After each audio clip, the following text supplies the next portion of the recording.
Okay guys, so I'm gonna pull out never gonna stop raising interest rates. I guarantee you at some point they will. So in this video, I'm gonna let you in on when the Fed is gonna stop raising interest rates so that you can make your appropriate financial moves. Okay, so the number one question everybody asks, Chris, when do you think they're gonna stop raising rates?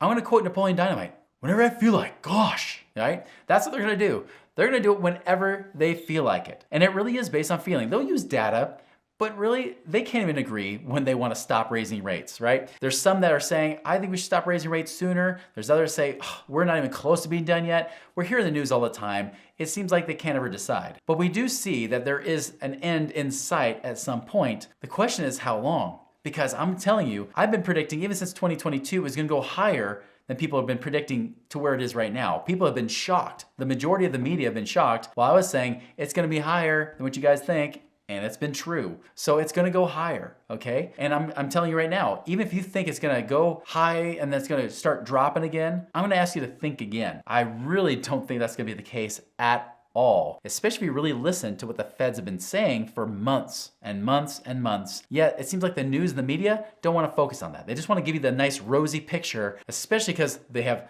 if it's financial media, they have their financial sponsors like your Goldman Sachs and your Merrill Lynch's, the solid companies out there telling you, buy, market's still good, keep buying, it's gonna be fine, right? We even do a Reacts video on one particular fund manager where she's actually she was been recommending the Fed to stop raising rates. Like, stop it, please. Why? Because her portfolio lost 2/3 of its money, of its clients' money. That's why. So you can't trust the media. You can't trust what they're saying. What you can trust is what the Feds are actually saying and what's their actual target. So what is that? Back in a meeting last year in 2022, I'm telling you, Jerome Powell was very clear on what it was. He said, when the inflation rate is less than the federal funds rate, then he'll stop raising rates. That's his personal one. Now he's got a bunch of Fed presidents involved, but he's the one kind of running the show. When inflation is less than the interest rate, specifically the interest rate that they are raising, so essentially when they raise rates and finally inflation goes below it, then they'll stop raising rates. Doesn't mean they'll lower them,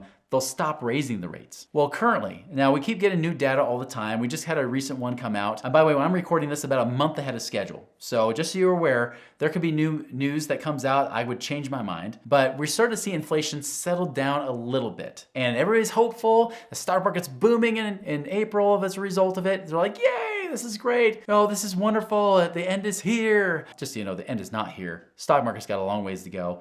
And I believe interest rates have a ways to go, because when they're still talking about the inflation rate being, and this is just the actual consumer price index, right, that they're referring to. Now they look at the core index more importantly. They look at the core rate more than they do the total rate. But even then, we're still seeing numbers right around 5% plus, right? Really, they're getting 5 to 6% or so over the last 12 months. Well, and unless we see inflation, almost deflationary issues happening, they're gonna keep raising rates. Now, I believe there's another rate increase that happened just after I recorded this. So if you're watching this, you probably already saw it go up to, I believe, 5.25% on that, which means prime rate's 8.25%. My prediction, we'll see if it happens, in May, they'll raise up 0.25%, and there's still more to go, okay? So that's the thing, because again, the inflation is still up there. They wanna get that rate, that interest rate they're doing, which is at 5% when I'm recording this in April, I believe it'll be 5.25% in May. It's gonna keep going up. Now, I think it will stop, because the question is how high will they go? That's really the question you should be asking, because that's really what's gonna determine what's happening with the markets. We've already seen stress on banks because there's been some mismanagement of things going on, especially with depositors pulling out money. But as rates go up, especially in the tech industry, right? If you have tech stocks like Meta, Amazon, Facebook is Meta, Google, which is also Alphabet. If you have these kind of companies right now, or other tech companies, if you're heavily invested in those places, as the rate keeps going higher, this cuts more into their profits. This should be a big warning that if you're in stocks, they're going to have some major headwinds. They could be seeing some big drops in these stocks here in a little bit. But how high will they go? I personally believe they'll go between 5.5% to 6%. I think it will be somewhere in there, depending on how the numbers will read, depending on what happens with the economic data, especially when it comes to employment rates. Notice we still get this record low unemployment rate. Even though they talk about layoffs in the tech sector, still people are heavily employed. Well, that doesn't slow down inflation too much. If people still have jobs, they're still spending money, at least to some level. They're thinking they have to show more layoffs. What really has to happen is the Feds have to stop supplying more money. But that's more dangerous, because if they stop the money supply, the flow of money, All of a sudden banks get tighter, they stop lending money as much, which they've already done in some areas like commercial lending for buildings, even in some ways for businesses and whatnot. When that dries up, that just slows down growth. So it slows down the economy, and that can have other repercussions that could lead to more layoffs, and it could also lead to eventually slowing down inflation. So they're trying to hurt America, okay? They're trying to get to the point to slow down inflation because they know that inflation is much, much higher than what they're reporting at 5%. The truth is, you go to shadowstats.com, websites like that where they actually go based on the ways they calculated inflation before they started manipulating the numbers, you'll see it's actually more like 7% higher, whatever they say. So if they say it's 5%, inflation, let's just say it's that, it's really probably going to be closer to 12% inflation currently. And it's probably no doubt. I mean, when you say like the worst year was like 9% and now we're going down to like 6%, you have to ask yourself, wait a minute, does that mean we've only gone up like 20% since COVID? When you're like, I'm looking at the prices, I think it's more like 30 to 50% is more reality. And you're not wrong. So that's the truth. Feds know it too. They just don't want to go there because they don't want to freak people out, because if they do, people start pulling money out of the market and chaos happens. People start going to run on the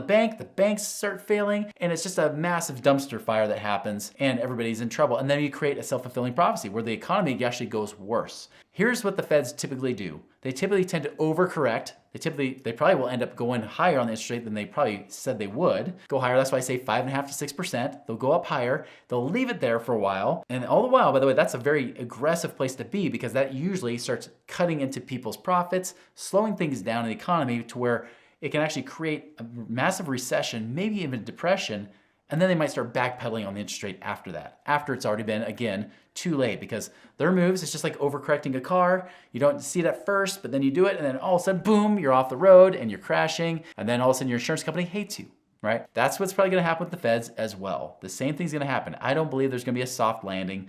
And if there were, it would be a very long, painful recession. Not a landing, but a recession. So that's my prediction, guys. I believe that you'll see, and you can check me on this. Go check this video down the road and tell me in the comments, what do you think? Do you think it'll be 5.5%, 6%? Do you think they'll stop at 5 or 5.25%? Hey, you let me know, and we'll see what happens. But I'm pretty certain that I don't think they'll go over 6%, but I think they'll definitely hit at least 5.5%. That's a less popular opinion out there right now, but that's my story, and I'm sticking to it. Guys, hey, if you like this video, like and subscribe to it. I'd love to hear your feedback and your comments in the below. And check out this next video, Never Waste a Good Mistake, where I talk about the recession and failure and how that actually can lead to better prosperity in your life.